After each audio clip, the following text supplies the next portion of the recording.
Chicken ডিনারটা কিন্তু চলে আসবে ওয়ানের হাতে। সিনিস্টার অপেক্ষা করছেন এখান থেকে আরেকটা গ্রেনেড করবেন, পাশের বিল্ডিং এ আছে সেই সম্পর্কে তার কিন্তু আইডিয়া ছিল। ডেথস্টর্ম তাকেও গর্জে উঠতে হবে, হিটম্যান তিনিও রেডি আছেন, বাট হিটম্যান এই মুহূর্তে গ্রেনেডটা করলেন, ড্যামেজ এই মুহূর্তে কিন্তু খাবেন। জবাবো আসলে তাকানোর কোনো সুযোগ নেই, জায়গা নেই। ডেথস্টর্ম তিনি কি যাচ্ছেন, গ্রেনেড করা হলো, বাট সেই গ্রেনেডটা আসলে কিন্তু একটু ফল্টার কিন্তু করেছিল। পরবর্তীতে আরেকটা গ্রেনেড, বাট এই গ্রেনেডটা দিয়ে ফিনিশ কি করতে পারবেন ডেথস্টর্ম।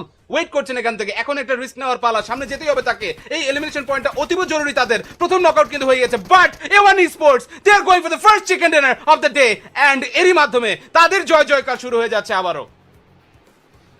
উদয়ের পথে শুনি কারবানি, ভয় নাই ওরে ভয় নাই। A1 Esports জানে কিভাবে কামব্যাক করতে হয়, দ্য কামব্যাক কিং তারা দেখিয়ে দিচ্ছে কামব্যাক কিভাবে করতে হয়। রুকি স্পোর্টসের তো এখান থেকে হার্টবিট বেড়ে যাবে এই পারফরমেন্সটার পর, এবং not only them, Leo E sport যারা ভালো পারফর্ম করছিল তাদেরকেও আটকে দেওয়া হয়েছে, 52X-কেও আটকে দেওয়া হয়েছে, অ্যান্ড A1 Esports সিকিউর করে নিয়েছে উইনার চিকেন ডিনার।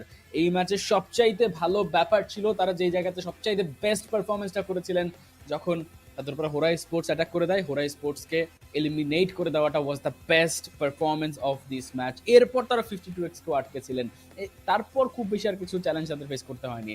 এবার চিকেন তারা এনজয় করবেন, it's the enjoy time, celebration time. But কথা হচ্ছে আরও কিন্তু 5টা ম্যাচ বাকি।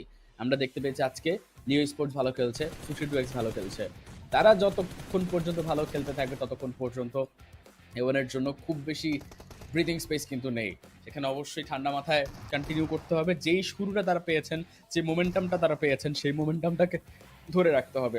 তিনজন রস্টার নিয়ে পুরো একটা ডিফারেন্ট লেভেলের ডমিনেশন A1 স্পোর্টস দেখিয়েছেন।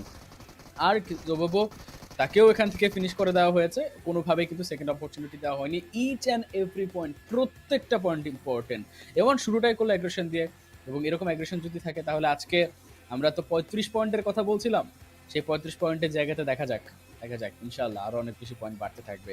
রাউডি এই ম্যাচে নক বের করতে পারেননি, এলিমিনেশন বের করতে পারেননি, বাট তাকে হিলও করতে পারেনি। দেখেন তিনি কতটা সেফলি খেলবার চেষ্টা করেছেন।